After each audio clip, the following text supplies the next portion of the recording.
Well, I think you've got amnesia. If you remember, I was putting forward the idea that an American was very much on the cards. And then they said Prevost, and I'm like, no! You know what it looks like to me? It looks like the progressives have been played. All of a sudden having flashbacks to my post-traumatic Francis syndrome. You've been a child of the Francis Pontificate for 12 years now, Joe, and listen to the way you're talking. That's not Holy Mother Church, is it? There's no compromise on any of these issues. I don't have a problem with the wheeling and dealing. I have a problem with it being secret. He knows where the bodies are buried. He knows who the good guys are, knows who the bad guys are. Let's say after 6 months, after a year, Coroner Fernandez is still in his position. What are we to make of that? By the way, my name is Joe McClane. I host a radio program called A Catholic Take, where we look at the world through a Catholic lens. I'd love for you to hang out with us. If you like it, give it a thumbs up and let us know what you think in the comments below. Joining us now from Catholic Unscripted, CatholicUnscripted.com, we'll put a link to it in the show notes for you, is Mark Lambert, one of the trio there. Praise be to God. Mark, good morning to you. Thanks for hanging out with us. Morning, Joe. Thanks for having me on. Praise be to God. So we're still talking about Pope Leo. You and I were hanging out in Tennessee not very long ago. It was really great to see you and meet you in person and the team. But we were spitballing, the speculation prior to the conclave and what would happen, who the players were. I mean, we did discuss Prevost, but it was not a significant discussion because nobody thought they were going to choose an American. And yet he stepped out. What were your thoughts? Well, I think you've got amnesia. If you remember, I was putting forward the idea that an American was very much on the cards. In fact, I'd had a tip from someone that they were talking about an American. And the reason for that really is the financing. I think it's very obvious that Pope Francis upset America massively, left the Vatican, in $4 billion deficit. Yeah. And a large part of that was the drop in Peter's Pence contributions from the States. So I'd been told that there was a likelihood that they would be looking for an American candidate to sort of address some of that. I guess I just didn't believe, Mark. I just couldn't believe that. I couldn't bring myself to think that that would be the case. And when they said Robert, I thought Sarah. And then they said Prevost. And I'm like, no! I was in utter shock. It just took a few moments for it to really sink in that we have an American Pope. It just seems otherworldly, but yet here we are. And now I'm talking about being cautiously optimistic about all of this. How are you seeing that? I mean, so far, are you happy with what you're seeing? I feel like we've come out of a desert, a 12-year-long hike through the desert. We're dying of thirst, and we've stumbled across the most excellent pub that's selling ice cold beer. That's how I feel. Oh, well, it could be a springtime. I saw that you posted on your X feed that there was another traditional Latin Mass set at St. Paul's outside the walls. That's 2 in less than a week. I mean, I don't know who approved those, if it was prior to Leo that these were approved, but this was unheard of in the Francis Pontificate. So now we're seeing 2 in the same week. To us traditional Catholics, this is our love language, and dare we hope? Well, he's singing Regina Caeli. Regina Caeli. Right, I know. Yeah, chanting he's from the throwing balcony. a bit of Latin into pretty much everything that he does. The papal blessing this morning was in Latin. He's made a point of stating that he's about bridge building and continuity. So I think all our concerns, which are valid concerns and revolve around his language regarding synodality and that sort of thing, I think that you can see that what he's trying to do is not alienate Francis fans, the people who voted him in. Let's face it, the vast majority of them were Francis continuity people, but reaching out to the traditional elements of the church in order to heal those wounds, the wounds that Francis's disastrous 12 years have wrought in the church. Okay, but this is where I kind of can be frustrated. So it's pretty much universally accepted by this point that a deal was made between the factions of the cardinals. Everyone seems to think that there was negotiation. There's talk about Dolan's role Cardinal Dolan's role in trying to negotiate that deal.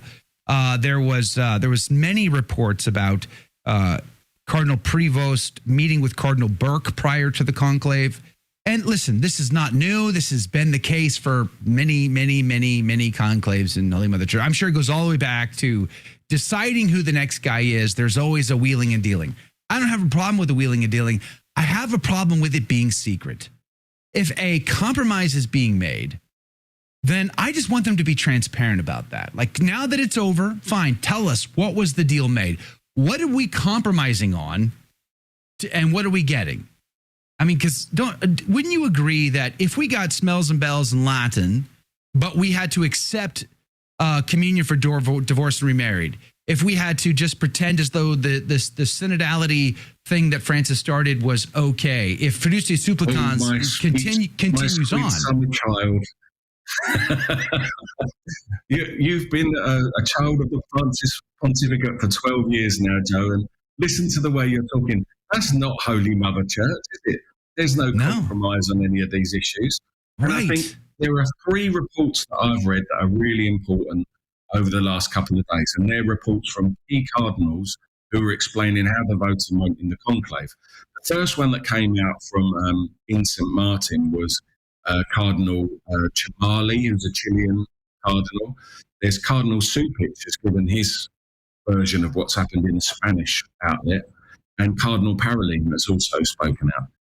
And all those accounts all mapped up, and it's basically, you know what it looks like to me? It looks like the progressives have been played. It looks like the liberals have been had, because I want to believe very cleverly, Pope Leo kept his head down, didn't speak out on any of these issues. And I mean, he gave an address this morning to journalists in the address in the hall. And it was just this sort of language where he's saying, oh, you're doing so well doing this. So he's telling them what to do, and he's telling them that they've already done it. And it strikes me that this is the way Supich is like. He's euphoric because he thinks he's got complete continuity with what Francis is saying. But if you read that address to the cardinals that you pointed out, what does Pope Leo do? He repeats those points about synodality and Evangelii Gaudium. So he gives grace to Pope Francis. He wraps it all up in a beautiful Benedict bow, doesn't he? He refers it all to Pope Benedict, and it's all very Christological in his presentation. So the way I'm feeling about it, look, and I might be completely wrong on it, but it seems to me he's absolutely faithful Catholic from the Augustinian tradition. We've got his love of the Latin Mass, but all those things, the fact that he's spoken out very clearly before, albeit a number of years ago, about same-sex attraction and these sorts of things. And yet he's going to be a bridge builder. And that's why he's not taken the Joe McClane advice and gone in and sacked everyone instead. What he's doing is good for him, because don't take my advice. What's going to happen is the hot topics committees from the Synod on Synodality have got the report in June, aren't they? So we'll see. If he continues with that nonsense, then we'll know. And if he drops it or just says, oh yeah, that's lovely, then that will tell us. And I said to you before, my feeling is that we're not going to get this big picking out of all the Francis nonsense. It's just going to be allowed to die. And there's going to be a new evangelization, a new Christology, and you can see that this is the way that he's speaking. You think Francis came out on the lodging and said, good afternoon? Do you remember? And Pope Leo's come out and he started with the words of the resurrected Christ. He centered everything in that. That's his principle. Yeah, his first Thomas homily, I did love it, to be honest with you. It was not very long, and there was some really great clarity points. However, I do want to read his bit from his presentation to the cardinals on Saturday. I'm linking to it right off the Vatican website. Address of His Holiness Pope Leo XIV to the College of Cardinals. I'm going to skip down. He says, in this regard, I would like us to renew together today our complete commitment to the path of the Universal Church has now followed for decades in the wake of the Second Vatican Council.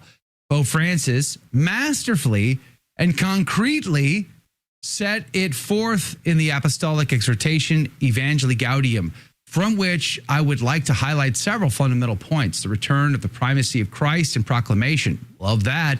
The missionary conversion of the entire Christian community. I love that. Growth in collegiality and synodality. Not loving the synodality. Attention to the sensus fidei, especially in its most authentic and inclusive forms. I don't like the word inclusive. It's triggering.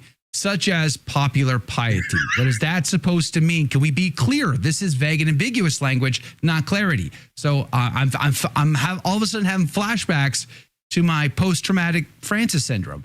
It goes on. Loving care for the least and the rejected. Courageous and trusting dialogue. Oh boy, I'm starting to throw up in my mouth here. With the contemporary world and its various components and reality. Like, can we please just stop this? Just be clear. You were so clear in your first homily. It was so good. So good. This is not good. Look who he's talking to. And this is day 4. He's just affirming them and saying, look, you've made the right decision, boys. Look at the next paragraph. These are evangelical principles that have always inspired and guided the life and activity of God's family. He's centering it in the magisterium, in the hermeneutic of continuity. The merciful face of the Father has always been revealed and continues to be revealed in his incarnate Son. He's making it Christological, the ultimate hope of all who sincerely seek truth, justice, peace, and fraternity. And then that is a quote from Spe Salve, Pope Benedict XVI encyclical.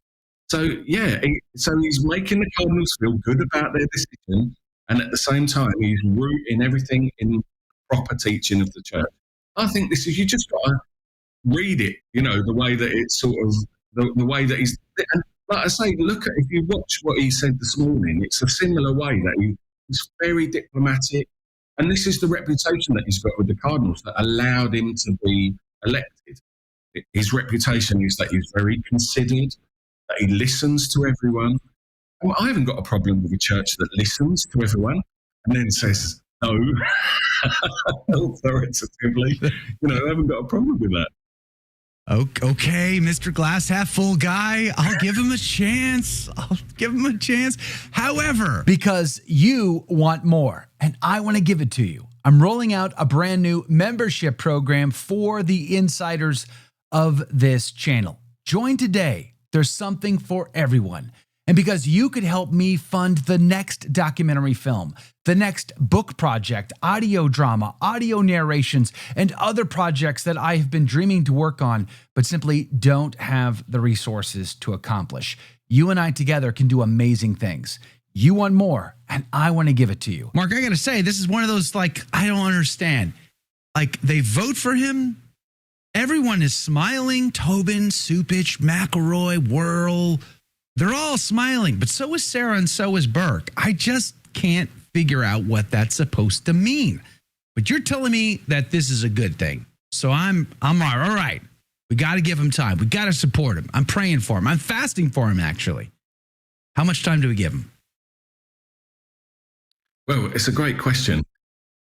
If you think how he has managed to get himself involved in all this in such a short space of time, it's very, it strikes me as hugely providential, the whole thing. I mean, if you think Mark Lambert, who was considered to be sort of on the conservative side, was in charge of the dicastery for bishops. And it's only 2 years ago that Prevost took over.